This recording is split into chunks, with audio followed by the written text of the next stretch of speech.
I'm really delighted now to welcome Dr. Patrick Harrington from Guy's and St Thomas's, who is the lead clinician on the MPN Voice app, which is our major project that we've been working on for the last couple of years, and also Debbie Street, who is the patient representative and lead on this project.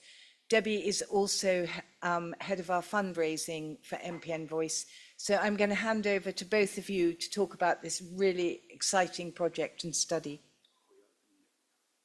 Hi everyone, thank you. Great to be here. Yeah, I'm Patrick. My grandparents came from West Cork and Kerry, so it's great to be back in this part of the world. I haven't been back for many years, so it's really nice to be in sunny Cork today. So I work in Guy's and St Thomas's. You can see, let me see if my pointer is working. So this is Guy's Hospital shown here, and this is St Thomas's shown here, opposite the Houses of Parliament there. We have a very big MPN service. We have over 1,000 patients registered at Guy's and St Thomas's, specifically with the different MPN subtypes. So really lots of work going on in that area. The talk today is about symptom monitoring, and we've had a lot of mentions of symptoms already, so I think I won't dwell on that too much. But what I want to show you here is some data that was published in a very prominent medical journal quite recently that showed the importance of symptom monitoring. And this doesn't come in MPN patients. This was in patients with advanced cancers, so solid tumours, breast cancer, lung cancer. What they were able to show was that adherence to a patient-reporting symptom monitoring program actually led to improvements in overall survival in this patient cohort with really advanced disease.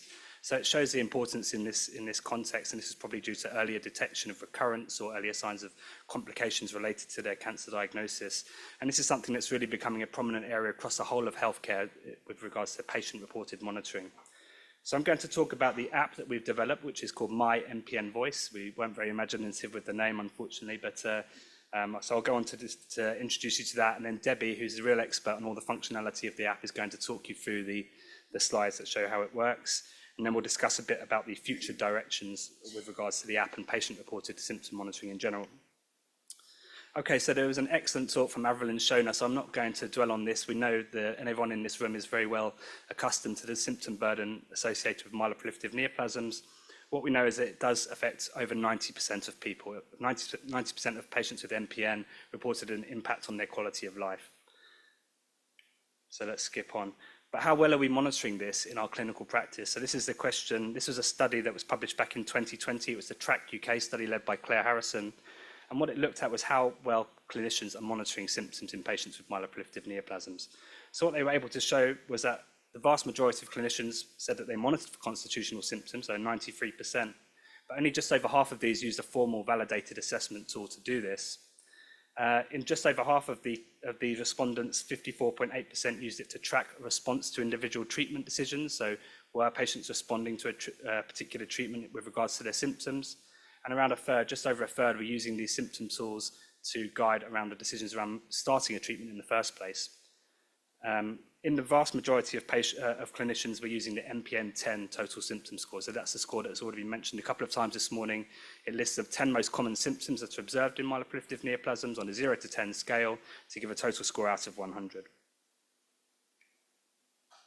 Why is this really important in the MPN landscape currently? So this data comes from the COMFORT-1 study. So this was the first study that looked at the impact of ruxolitinib in myelofibrosis patients, again published in the New England Journal of Medicine by Claire Harrison and colleagues.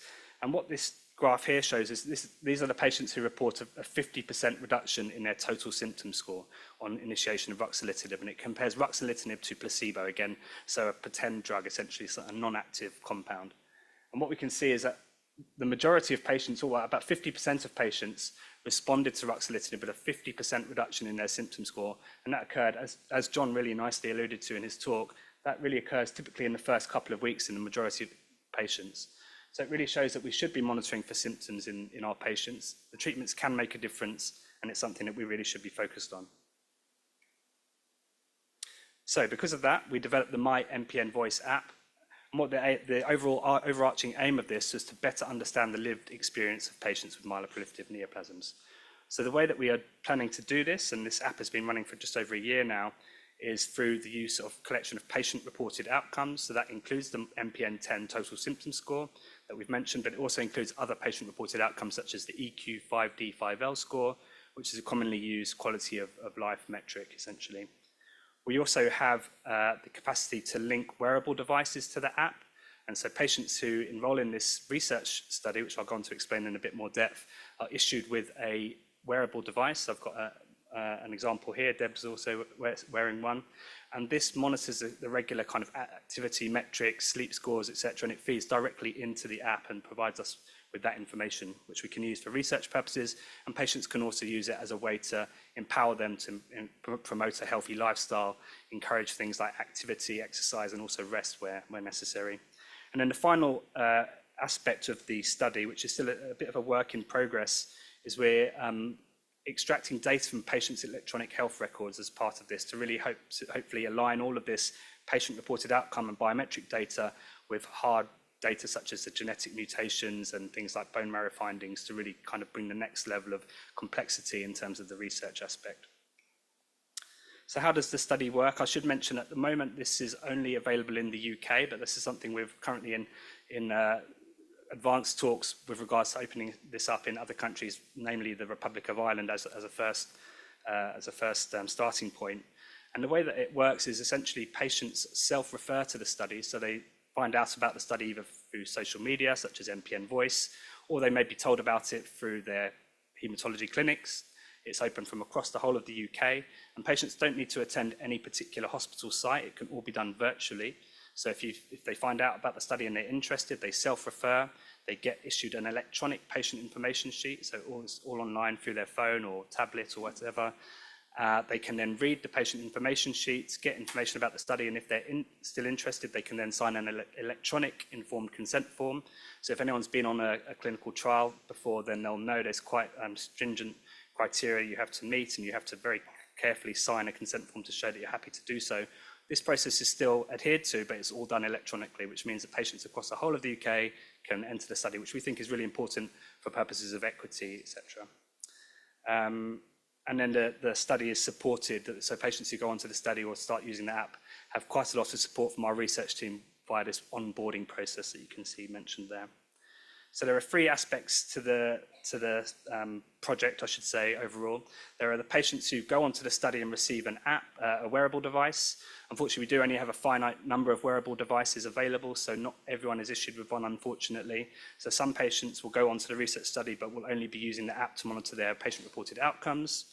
And then the third group, which isn't open currently, but this is where we would be looking at in the first instance in the Republic of Ireland, would be use of the app only. Because the study is registered as a research study, it's gone through ethical approval in the UK. That means at the moment it's only able to be performed in the UK as a research study. However, we would be able to potentially use the app just for patients' own purposes in other countries. So that's what we're looking at for Ireland at the moment. Okay, so I'm going to hand over to Deb now. As I say, she's a real expert, and then I'll come back on and talk about some of the results of the study so far. Thank you, Patrick. It's an absolute pleasure to talk to you about the app today. We've heard an awful lot about symptoms and the importance of actually monitoring the symptoms. So the My MPN Voice app is an absolutely fantastic tool to do that, and it is very, very simple to use. What it will actually give you is a one-stop shop that will give you access to all your own pre-recorded outcomes, but it also has links directly to information on how to look after and manage your MPN. But let me show you how. So the first pointer that we have is to log your own personal details, so your name and your contact details. This is all private to you, of course. And then you log your condition, your care team, your mutation, and the date that you were diagnosed. And that forms the starting place for the history. So we've talked today about the symptoms. We've talked today about the importance of actually monitoring those symptoms. So simply we started off asking people to do it on a daily basis. And actually, as long as you do it on a regular basis, I think that is something that is very, very important. I personally do it every single day. It doesn't take very long at all. It just becomes part of normal routine before I actually go to bed. If you forget a day, it's not a problem. If you want to have a comprehensive guide, you can go back a few days and actually back populate.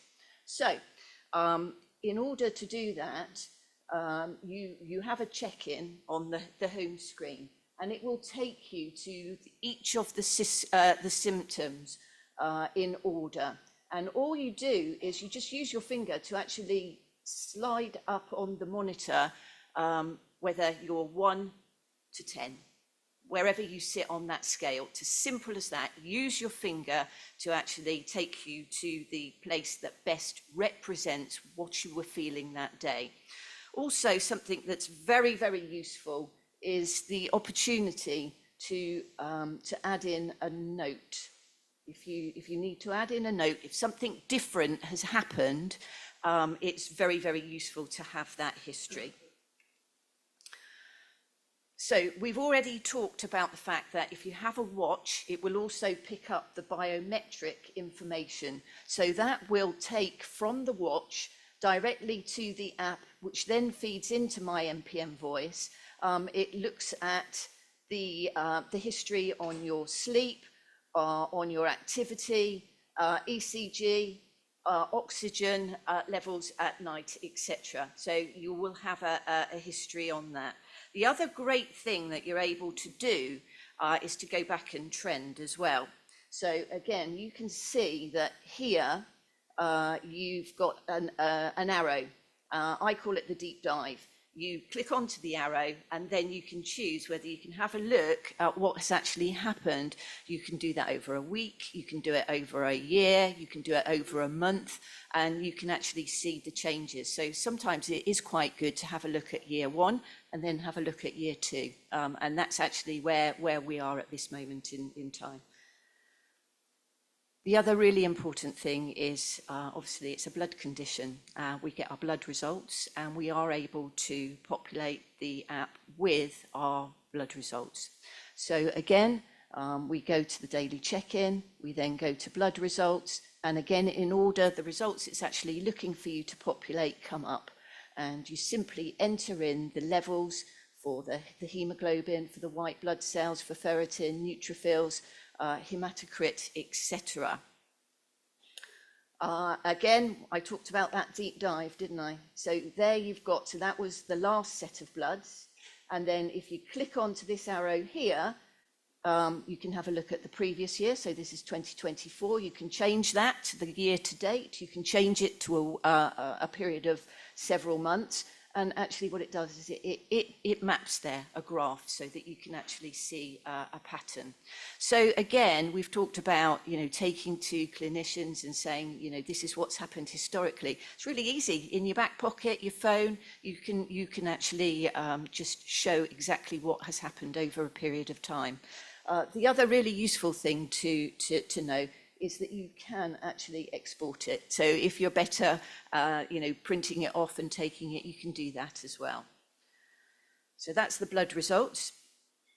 The other very, very useful thing, and for patients generally, is, to absolutely understand where they can find out more information about their MPN. And MPN Voice, obviously, is a very great starting place. So we have links on the app that will take you directly to the MPN Voice website. It will take you to Health Unlocked, and Nona talked about that earlier today and how that site is actually moderated.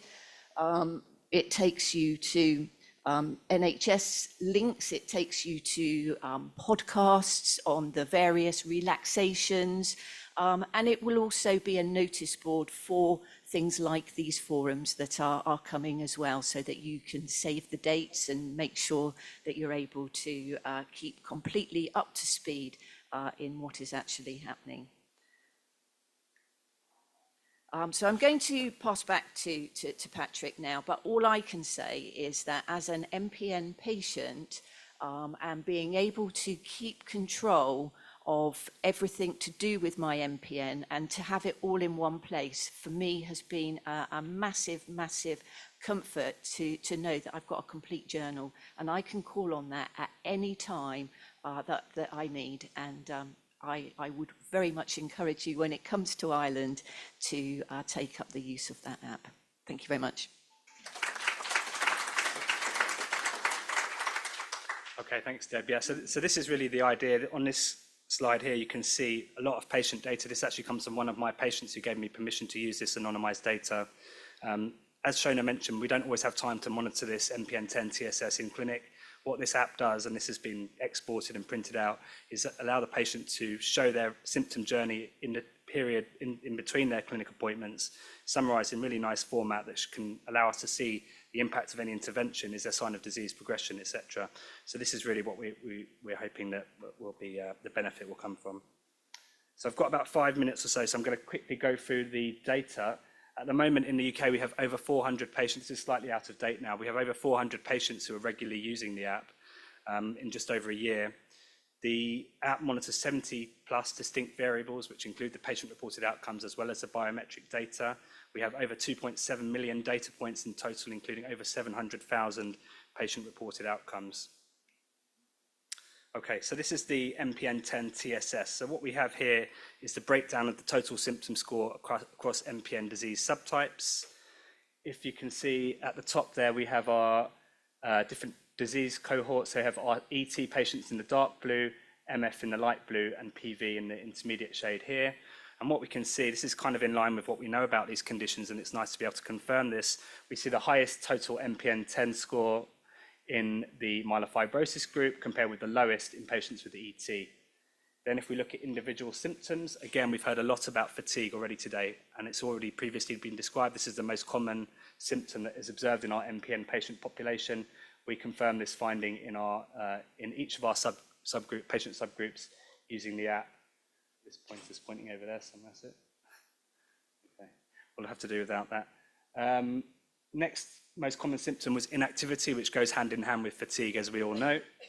And then if we look at some disease-specific symptoms, and again, this was mentioned in the earlier talks, itching is something that is very common in PV patients. And again, that's what we picked up in our data here, that you can see itching in this intermediate shade of blue is the most common symptom in the PV patients, whereas night sweats quite clearly more common in myelofibrosis and a real issue in myelofibrosis patients. So what we're doing now is getting this granularity and looking at the trends and symptoms in this different MPN disease cohorts.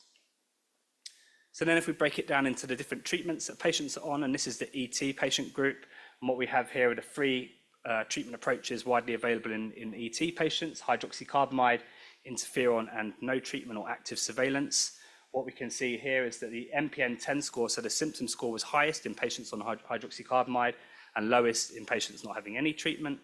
And similarly, the quality of life score was highest, so that implies a higher quality of life in patients not taking any treatment, and lowest in patients taking hydroxycarbamide. Now, we're not saying that the treatments are necessarily accounting for that. We know that patients who are taking treatment may have more advanced or more aggressive disease, so by definition may be in a higher group. But again, good to get this data to really see the impact of these treatments. And then what we're planning to do in the future, over the next year or so, is to really start to monitor people when they start a treatment and see the effects and the impact of treatment when they first go on to that treatment. And here's a slightly complicated image, which is a spider diagram. And what you can see here is it's leaning to your right here, which is the fatigue being, again, the most prominent symptom observed. I'm going to give up on the pointer, so I'll have to just talk through it. So this is our PV cohort.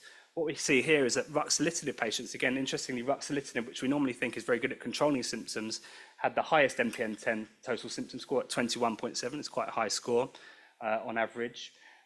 But what we know about ruxolitinib in the UK is it's only licensed as a second-line treatment. So by definition, patients would be in a higher risk group, would be more likely to have a greater symptom burden. So again, cause and effect's not really clear there, but we're certainly seeing a higher symptom burden in those patients taking ruxolitinib. And that was also associated with a lower quality of life score. And again, the patients not taking any treatment had the highest quality of life and the lowest symptom burden. And then just briefly to touch on myelofibrosis, this is a smaller cohort of patients. It's a rarer disease, thankfully. And what we can see here, though, is that the JAK inhibitors, so ruxolitinib and momelotinib, were both associated with a lower total MPM-10 score compared to the other treatment approaches. Okay, moving on to some of the biometric data. Again, you have the different MPN disease subtypes shown by the different shades of blue. And again, what we see here is that patients with ET had the highest activity level overall in terms of their active duration, and that was mirrored across the different intensities of activity. So both intense, moderate, and soft activity was all highest in ET patients, and in this case, it was actually lowest in the PV patients. Similarly, we could see that ET patients had the greatest distance traveled, the greatest step counts, etc. This is a very complicated slide, but what we're doing here is this is a correlation matrix. So it takes each of the individual patient-reported outcome metrics and each of the individual biometric data points, such as the step count, etc., and it looks for trends and correlations between these different variables. So, for instance, what we can see here is that patients who report lots of itchiness had a negative correlation with deep sleep duration, a negative correlation with deep sleep proportion. So those patients who are really struggling with itch were not able to have good sleep. Again, it's as we might expect, but it's the first time we're really showing this real-world data and really bringing new insights into this disease. Okay, a couple more slides just to finish off on fatigue. Again, as we mentioned, it's the most prominent symptom in MPN patients. And what we show here is that the fatigue really does affect patients' quality of life. So here we have the fatigue versus the quality of life and health state score, another quality of life score. We can see the patients who had the highest fatigue score had the lowest quality of life. Again, it's as we would expect, but it's really nice to be able to point this out and put data to this. And finally, just to finish off just on time, this is fatigue in correlation with the biometric data. Again, we can see the patients who had the highest fatigue score had the lowest step count, lowest active duration, lowest distance traveled. So really getting that data and showing the impact that fatigue is having on our patients' daily lives. So that's it for me. What I would ask everyone is if this would be of interest to people in the Republic of Ireland, then please, I'm around for the rest of the day. Come and speak to me or Debbie or Nona and let us know. We could set this up as an app-only project in Ireland, or perhaps even at some point as a research project if we had partnership with colleagues in Ireland. So it would be, yeah. Okay, thanks everyone.